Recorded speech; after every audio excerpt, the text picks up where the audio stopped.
Cilia and flagella. Cilia singular cilium and flagella singular flagellum are hair-like outgrowths of the cell membrane.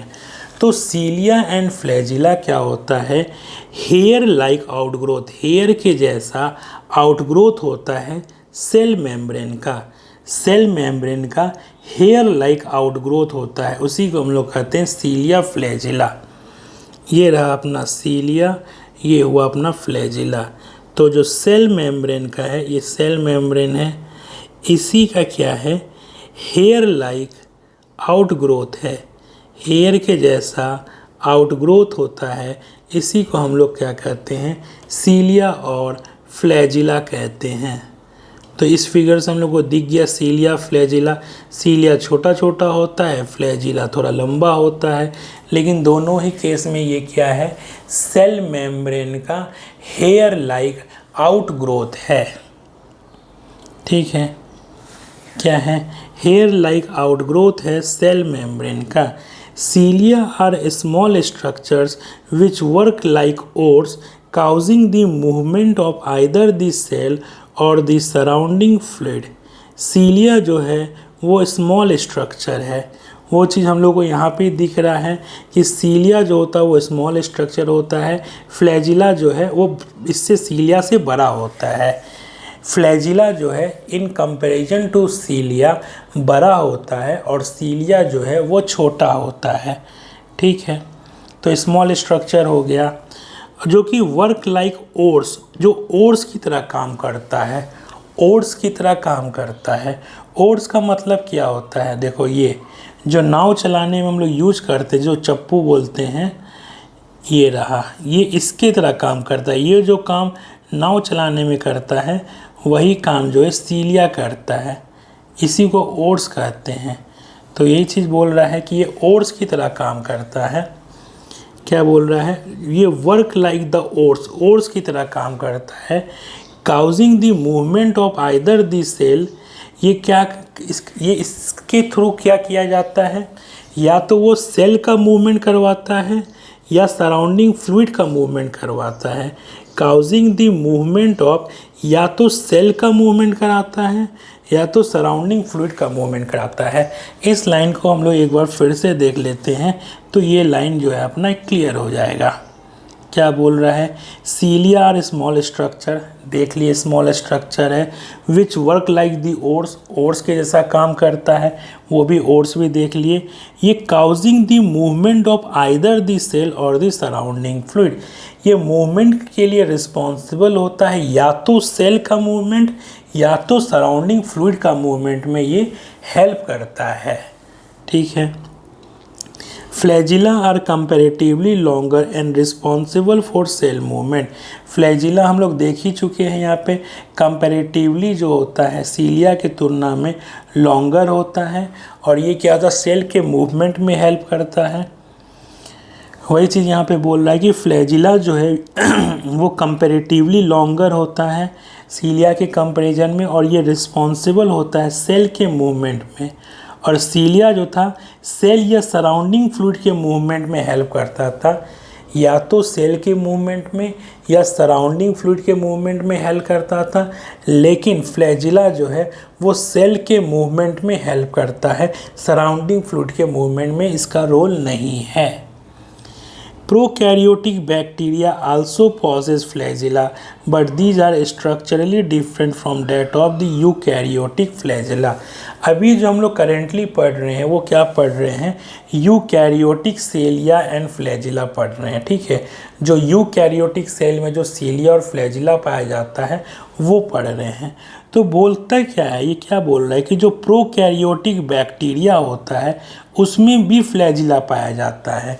जो prokaryotic bacteria है उसमें भी flagella पाया जाता है, लेकिन वो यूकैरियोटिक फ्लैजिला से स्ट्रक्चरली डिफरेंट है। ऐसा नहीं है कि जो प्रोकैरियोटिक बैक्टीरिया में फ्लैजिला पाया जाता है वो और यूकैरियोटिक सेल में जो फ्लैजिला पाया जाता है दोनों सेम है। दोनों सेम नहीं है, दोनों स्ट्रक्चरली डिफरेंट है। ठीक है। Electron microscope study of a cilium or the flagellum so that they are covered with the plasma membrane। जब इलेक्ट्रॉन माइक्रोस्कोप में हम लोग एक सीलिया और फ्लैजिला को स्टडी करते हैं तो हम लोग देखते हैं कि दोनों ही चीज़ जो है वो प्लाज्मा मेम्ब्रेन से कवर होता है। दोनों ही चीज़ जो है वो किससे कवर होता है? प्लाज्मा मेम्ब्रेन से कवर होता है। देखो यहाँ पे देखते हैं, ये प्लाज्मा मेम्ब्रेन है। प्लाज्मा मेम्ब्रेन हम लोग पढ़े थे कि ये प्लाज्मा जो सीलिया और फ्लैजिला जो है वो प्लाज्मा मेम्ब्रेन का ही आउटग्रोथ है। तो वो चीज़ यहाँ इस फिगर से अपना क्लियर हो रहा है कि यही प्लाज्मा मेम्ब्रेन जो है आउटग्रोथ होके क्या बना रहा है? सीलिया और फ्लैजिला बना रहा है। तो यही बोल रहा है कि सीलिया और फ्लैजिला जो है वो एक प्लाज्मा मेम्ब्रेन का उस पर कवरिंग होता है जिसको कि हम लोग सीलियरी मेम्ब्रेन कहते हैं। सीलिया के केस में उसे हम लोग क्या बोलते हैं? सीलियरी मेम्ब्रेन कहते हैं। ठीक है, वही चीज़ बोल रहा है कि सीलिया हो या फ्लैजिला हो सभी जो है किससे कवर्ड होता है? प्लाज्मा मेम्ब्रेन से कवर्ड होता है। जो चीज़ हम लोग को यहाँ पे दिख गया, ये प्लाज्मा मेम्ब्रेन आया, यही ऐसे ऐसे ऐसे करके, तो प्लाज्मा मेम्ब्रेन ही सीलिया और फ्लैजिला दोनों को कवर करता है। ठीक है, अब आगे देखते हैं क्या बोल रहा है। Their core call the axoneme possess a number of microtubules running parallel to the long axis. जो सीलिया हो गया या फ्लैजिला हो गया उसके कोर को हम लोग एक्सोनीम कहते हैं। एक्सोनीम में ए नंबर ऑफ माइक्रोट्यूब्यूल्स होता है, बहुत ही ज़्यादा नंबर ऑफ माइक्रोट्यूब्यूल्स होता है जो कि लॉन्ग एक्सिस के पैरेलल चलता है। जो लॉन्ग एक्सिस के पैरेलल चलता है, देख लेते हैं क्या है।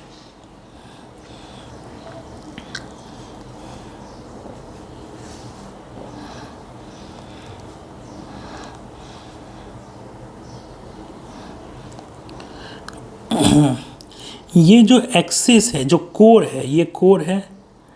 कोर को हम लोग कहते हैं एक्सोनीम। कोर को ही हम लोग क्या बोलते हैं? एक्सोनीम बोलते हैं। एक सेकेंड, और कोई फिगर नहीं है। हाँ, यही चीज़ बोल रहा है कि कोर को हम लोग एक्सोनीम बोलते हैं जो कि एक नंबर ऑफ, ये जो एक्सोनीम है, ये कोर है अपना, इसी को हम लोग एक्सोनीम कहते हैं। और इसमें लोग देखते हैं कि ये नंबर ऑफ, बहुत सारा नंबर ऑफ माइक्रोट्यूब्यूल से बना हुआ है। ये सब जो है ये एक माइक्रोट्यूब्यूल्स है। ये जितना भी है ये सब एक माइक्रोट्यूब्यूल्स है।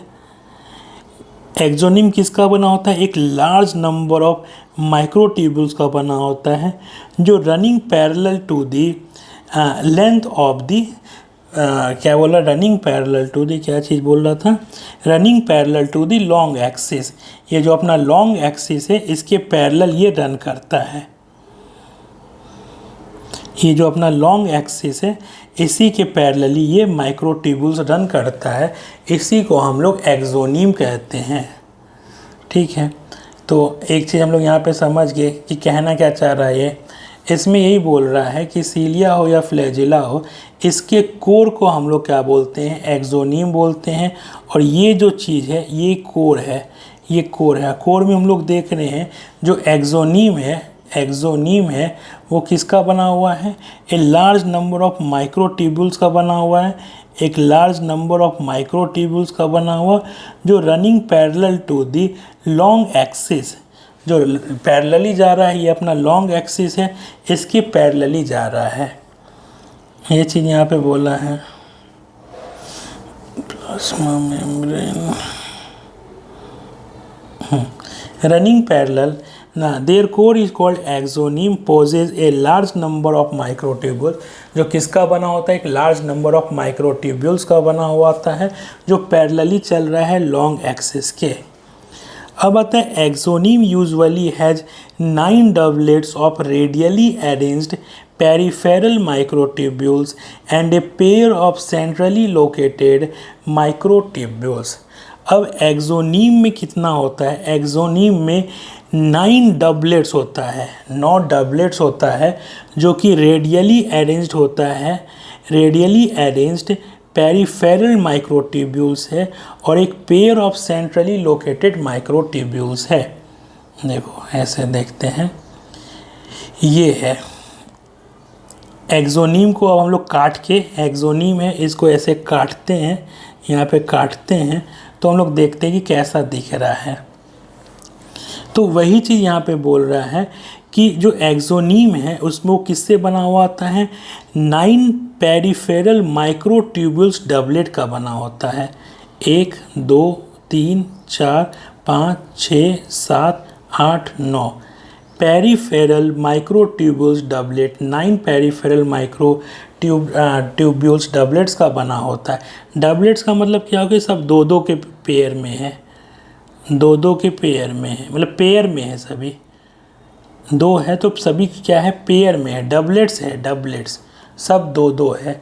और सेंटर में भी दो होता है, दो सेंट्रल माइक्रोट्यूब्यूल्स है, दो सेंट्रल माइक्रोट्यूब्यूल्स है सेंटर में। ठीक है, तो ये फिगर देख लिए। अब उस लाइन को हम लोग पढ़ेंगे तो हम लोगों को क्या है, अब क्लियर होगा। उस लाइन को जब हम लोग पढ़ेंगे तो अब वो क्लियर होगा क्या बोल रहा है। फिर से पढ़ते हैं।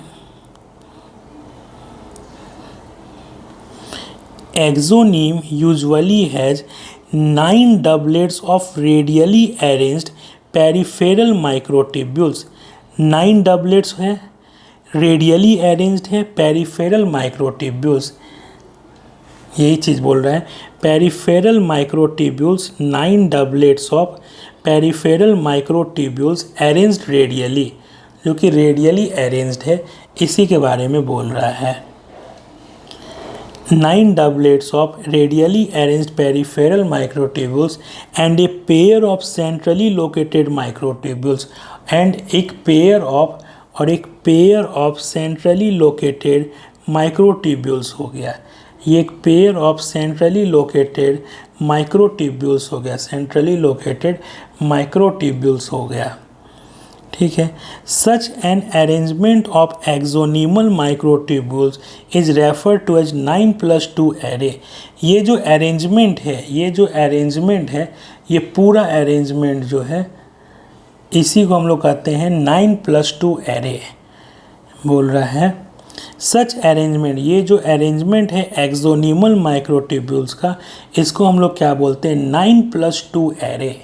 इसको हम लोग क्या बोलते हैं, 9+2 एरे। 9+2 एरे, इसमें कि क्या हो गया, 9+2 एरे कैसे हो गया, 9 जो है ये डबलेट्स हो गया, 1 2 3 4 5 6 7 8 9। 9 क्या हो गया, पेरीफेरल माइक्रोट्यूब्यूल डबलेट्स, और 2 जो है वो सेंट्रल में है, सेंट्रल माइक्रोट्यूब्यूल्स है। तो टोटल कितना, इसलिए इसको कहा गया है 9, ये 9 हो गया और ये 2 हो गया। 9+2 एरे इसको हम लोग कहते हैं। ठीक है, तो यहाँ तक अपना क्लियर हो गया कि axonemal is refer to as 9+2 array. Central tubules are connected by bridge and is also enclosed by a central sheath. तो जो सेंट्रल ट्यूब्यूल्स है वो ब्रिज के द्वारा कनेक्टेड है। जो सेंट्रल माइक्रोट्यूब्यूल्स है, देख लेते हैं क्या बोल रहा है।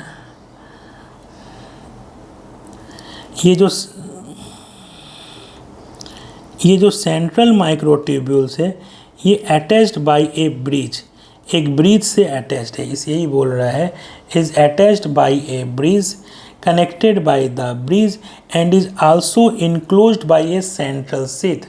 और एक सेंट्रल सीथ से ये इनक्लोज होता है, और ये एक सेंट्रल सीथ से, ये रहा अपना सेंट्रल सीथ से ये इनक्लोज होता है सेंट्रल माइक्रोट्यूब्यूल्स।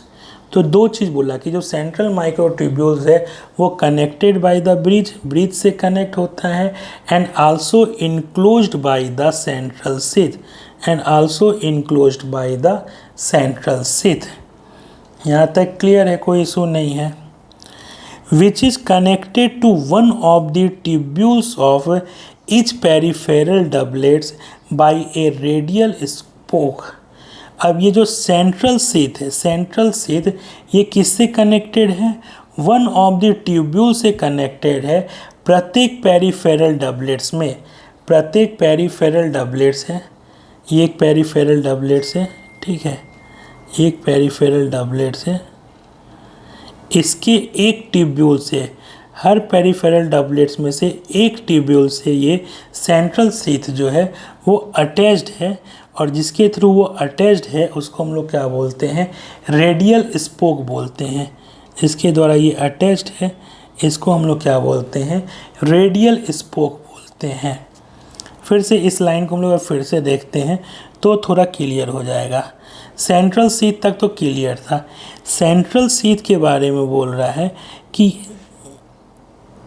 सेंट्रल शीथ जो है वो connected to one of the tubules of each peripheral doublets. Peripheral doublets में क्या है, दो दो है, तो दोनों से कनेक्ट नहीं है, प्रत्येक पेरिफेरल डबलेट्स में किसी एक ट्यूब्यूल से वो कनेक्टेड है। और किसके थ्रू कनेक्टेड है, रेडियल स्पोक के थ्रू कनेक्टेड है। तो वही चीज़ यहाँ भी दिख रहा है, वो यही चीज़ यहाँ पे भी दिख रहा है कि ये जो अपना शीथ है, ये अपना सेंट्रल शीथ है, ये डबलेट्स में दो ट्यूब्यूल्स हैं, दो ट्यूब्यूल्स, तो दोनों से नहीं, किसी एक से वो कनेक्टेड है। किसके थ्रू, रेडियल स्पोक के थ्रू कनेक्टेड है, रेडियल स्पोक के थ्रू ये कनेक्टेड है। ठीक है, तो जैसे 9 डबलेट्स है तो 9 से जो है सेंट्रल शीथ जो है वो कनेक्ट होता है with the help of the radial spoke. वही चीज़ बोल रहे हैं यहाँ पे।